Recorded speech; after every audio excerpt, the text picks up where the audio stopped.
Have you ever thought about ancient artifacts? You know, things dug up that just don't make sense for their time, like they defy explanation. Some pieces of history are so perfect, it's like they traveled through time. They really force us to rethink, well, everything we assumed about ancient tech.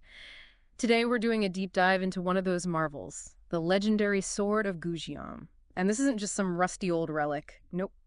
It's a sword over 2,000 years old, supposedly found with like zero rust, still sharp enough to cut. Exactly. And that's our mission today. We're going to unpack the whole incredible story, how it was found, the science, which Yeah. is fascinating, behind why it's still so perfect, Mm. and importantly, what it tells us about just how ingenious people were way back when. We're drawing on archaeological reports, historical accounts, a mix of sources. Right. So the big question hanging over all this is how? How could a sword buried for millennia in damp ground, no less, come out looking basically brand new and still sharp? Okay, let's unpack this. Where and when did this incredible story actually begin? Okay, so it starts back in 1965. There was this big archaeological survey going on along the Zong River Reservoir. This is in Jinggo, Hubei province in China. It was a huge project, actually. They ended up finding more than 50 ancient tombs, all from the Chu state. The Chu state. That's from the spring and autumn period, right? Way back. That's the one. Started early 8th century BCE. These particular tombs were in Dangling County. So a lot of tombs. But when did this specific sword turn up? That happened in December 65. The team found one tomb that was pretty interesting because it was only about 7 kilometers, so like 4 miles, from the ruins of Jinan. And Jinan was the old capital of Chu. Oh, wow. So really close to the center of power. That must have raised expectations. What did they find inside that specific tomb? It definitely did. Inside, they found a skeleton in a casket, pretty standard. Yeah. But next to it was this wooden box. And the key thing, it was sealed up, almost airtight. And inside that box, there it was, the bronze sword, perfectly preserved in its lacquered wooden scabbard. Incredible. Just sitting there waiting. Pretty much. And it wasn't alone either. There was something like 2,000 other artifacts pulled from that same tomb. But the sword... What? Yeah, the sword. This is where it gets wild, right? When they Like- pulled it out of the scabbard. Exactly. The blade was untarnished, like completely. Yeah. No rust, nothing. And they actually tested it pretty quickly. They did. What did they find? It could easily cut through a stack of 20 sheets of paper, effortlessly, which, and after potentially 2,000 years, buried in damp conditions. It's astonishing. Astonishing is the word. I mean, is there anything else like it? Or is this sword unique in how well it was preserved? It really stands out. I mean, this is one of the earliest known Jian swords. That's the classic Chinese double-edged straight sword. It's been around for, 2,500 years? Mm-hmm. And in Chinese folklore, the Jian is a big deal. It's called the gentleman of weapons. It's one of the 4 major ones, along with the staff, spear, and saber. Okay, so it's culturally significant. But physically, you mentioned it's not huge. No, it's quite elegant, actually. Relatively short. Just under 22 inches long. That's 55.7 centimeters. And that includes the hilt, which is about 3.3 inches or 8.4 centimeters. And weight-wise, it's about 30.9 ounces, so just under 900 grams. The blade's about 1.8 inches or 4.6 centimeters wide at the base.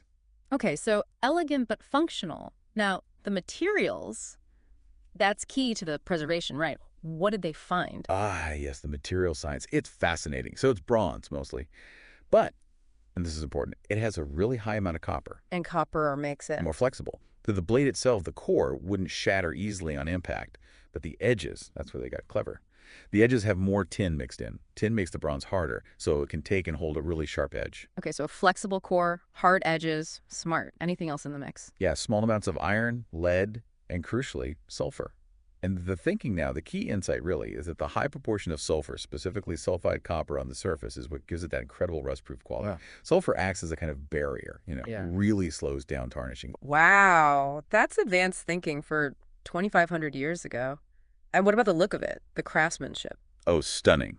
Absolutely stunning. Both sides of the blade have these repeating patterns, like black rhombic shapes etched in, almost like fabric. And the handle, it's got blue crystals and turquoise embedded in it. The grip was bound with It sealed is still there. traces, yeah. Yeah. And the pommel, the very end cap of the handle, is made of 11 concentric circles, perfectly formed. 11 circles. Imagine the skill, the tools required for that kind of precision back then. It's mind-boggling. It really is. It speaks volumes about the level of craftsmanship. So it's such an amazing piece. How did they figure out who actually owned it? Must have been someone important. Definitely. The clue was an inscription. Right near the hilt, there were 8 characters set in 2 columns. Ah, an inscription. But I bet reading ancient script isn't easy. Not this kind, no. It's a style called birdworm seal script. Now Changshu, literally birds and worms characters. Because it looks like... Because the characters are decorated with these really intricate flourishes that kind of look like birds and worms. Hmm. It's beautiful, but yeah, a very difficult variant of the older seal script S1 to read. Okay, difficult.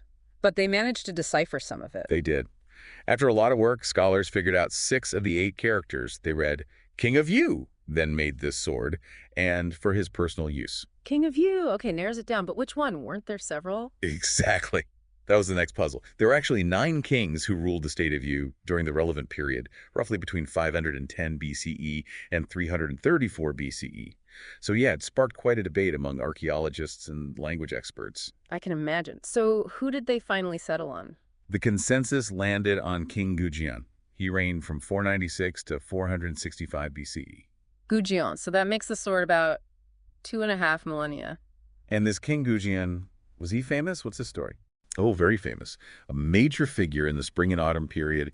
He's known mostly for his incredible perseverance. He went through some serious hardship, but also known for being pretty ruthless in battle. There's this famous story about him. To remind himself of his humiliation when he had to serve the rival state of Wu, he supposedly slept on rough firewood and hung a gallbladder where he could taste its bitterness every single day. Wow. Tasting bile every day. That's intense dedication. Makes you wonder if that same drive somehow went into making sure his sword was the best, something that would last. It's a compelling idea, isn't it? Tying his personality to the sword's perfection, it certainly adds to the legend. Definitely. So let's circle back to the core mystery then. We know the material is the airtight box. What's the final verdict? How did this sword defy time? Rust-free, still sharp after all those centuries in wet soil? Well, the research, especially from analyzing tiny fragments, points to a combination of factors. That sulfation on the surface we talked about, the sulfur compounds creating a protective layer, that was crucial. But it worked together with the scabbard. That near airtight fit was just as important. It created this little microenvironment around the blade, basically starving it of the oxygen and moisture needed for rust to form. So it wasn't just luck or just the metal. It was the whole system, the alloy, the surface treatment, and the storage. Precisely. It points towards a really sophisticated understanding. Which feels like it implies, well, more than just skill. It sounds like genuine scientific thinking, or at least incredibly advanced empirical knowledge, wouldn't you say? Way ahead of its time. I think that's fair to say. It strongly suggests that the weapon makers in that Wu and Yu region, southern China, weren't just artisans. They were, in effect, master metallurgists. They knew how to create alloys with specific properties, how to treat surfaces, and even how environmental conditions affected preservation.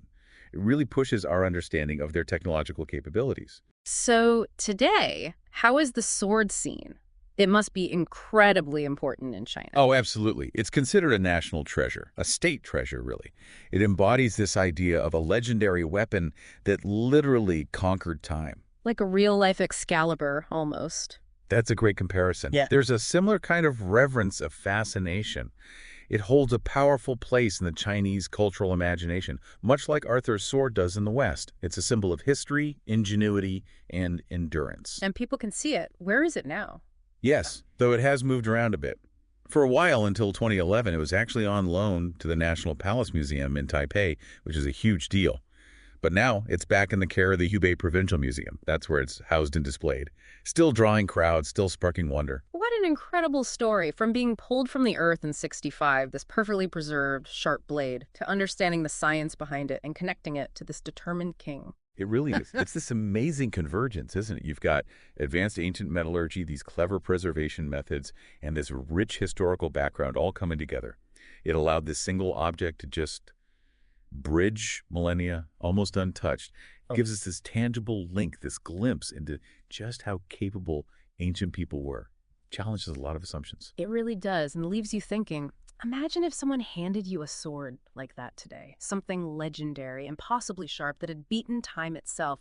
What would you even do with it? And maybe the bigger question is, what does this sword's enduring perfection really tell us, about human ingenuity, that drive to persevere, maybe even to leave something behind that lasts, something that transcends time?